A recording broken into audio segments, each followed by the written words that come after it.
자, 그럼 바로 첫 번째 소식부터 자세히 들어가 볼까요? 네. 이게 좀 가슴 아픈 소식인데요. 에파치 정션 경찰국의 게이브리엘 파시오 경관이 지난 일요일에 순직했다는 소식입니다. 총격 부상 때문이었죠. 네, 맞아요. 그 총격 부상 때문에 결국 돌아가셨는데 46세 베테랑 경관이셨어요. 멕시코 이민자 출신이셨는데 경찰관이 되겠다는 꿈 때문에 미국 시민권까지 취득하셨다고 하고요. 아, 정말 대단하시네요. 네, 지역사회에서는 또 목사로도 활동하셨고 남편이자 아버지, 또 할아버지셨다고 합니다. 에파치 정션 경찰국에서는 첫 순직 사례라서 더 안타까움이 큰 것 같아요. 그렇군요. 그분을 기리기 위한 행사도 예정되어 있다고요. 네, 맞습니다. 수요일에요. 아파치 정션 고등학교에서 가족들을 위한 바베큐 기금 마련 행사가 열릴 예정이라고 합니다. 그분의 헌신과 자부심을 기리는 자리가 되겠죠. 네, 참 마음이 무겁네요. 근데 또 같은 날 밤 피닉스 시내에서는 다른 목소리가 나왔습니다.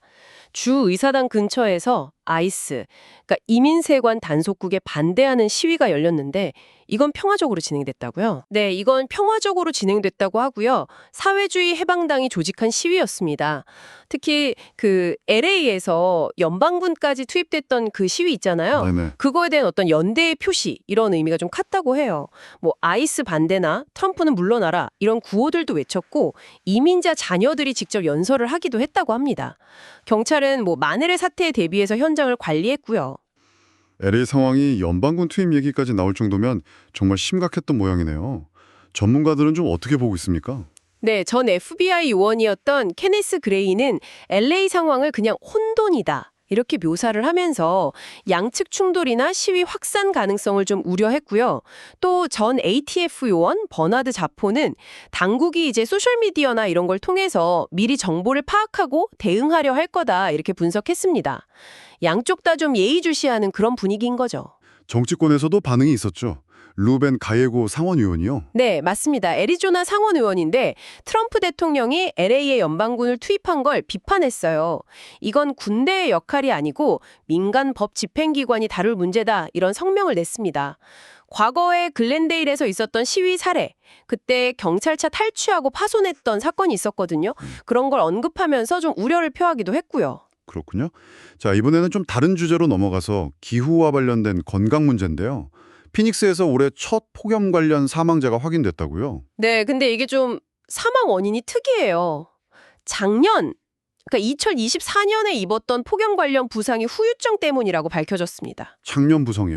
아, 그 여파가 해를 넘겨서 나타났다는 건가요? 이게 폭염 영향이 이렇게 길게 갈 수 있다는 게 좀 충격적인데요? 네, 그렇습니다. 그러니까 폭염의 어떤 장기적인 위험성을 보여주는 그런 사례라고 할 수 있겠죠. 고령의 남성분이셨다고 하고요. 5월 말 기준으로 보면 올해 폭염 때문에 사망한 걸로 의심되는 사례가 63건 정도가 지금 조사 중이라고 합니다. 63건이요? 네. 참고로 작년 2024년 총 사망자는 608명이었는데 이게 2023년 645명보다는 좀 줄어든 수치예요. 그래서 2014년 이후로는 처음으로 감소세를 보인 거라고 하더라고요. 아, 감소세라고는 해도 여전히 정말 많은 숫자네요. 그리고 보건당국 말처럼 이게 예방 가능한 죽음이라서 더 안타까운 거고요. 네, 맞습니다. 정말 비극이죠. 하지만 또 이런 현실적인 어려움 속에서도 미래를 향한 움직임은 계속되고 있습니다. 애리조나 주립대학교 ASU 소식인데요. 1억 4,200만 달러 규모의 대형 암 연구 프로젝트 일부를 이끌게 됐다는 아주 희망적인 소식입니다. 와, 1억 4,200만 달러요? 정말 큰 규모네요. 구체적으로 어떤 연구인가요? 그 암이 치료에 저항하는 경우가 있잖아요. 그 근본 원인을 밝혀내는 게 목표입니다. 미국 보건복지부 산하의 ARPA-H라는 곳에 지원을 받고요. 뭐 MIT나 스탠포드 같은 최고 기관들하고 협력을 합니다. 네, 특히 ASU는 암이 전이되고 변이하는 걸 예측하는 컴퓨터 모델을 개선하는 역할을 맡았어요. 이걸 통해서 더 효과적인 맞춤형 치료 계획을 개발하는 데 기여할 걸로 보입니다. 데이터를 공개하고 1년 안에 임상시험 환자 등록도 시작한다니까 정말 실질적인 진전이 좀 기대가 되네요. ASU가 피닉스 시내에 의대 캠퍼스도 짓고 있다고 들었는데 지역 의료 발전에도 큰 힘이 되겠어요? 그렇죠. 여러모로 기대가 됩니다. 아, 그리고 기술 인프라 소식도 하나 있는데요. 네, 어떤 거죠? 구글의 초고속 인터넷 서비스죠. 구글 파이버. 이게 퀸크릭에서 공사를 시작했습니다. 아, 퀸크릭이요? 메사 챈들러 다음인가요? 네, 맞아요.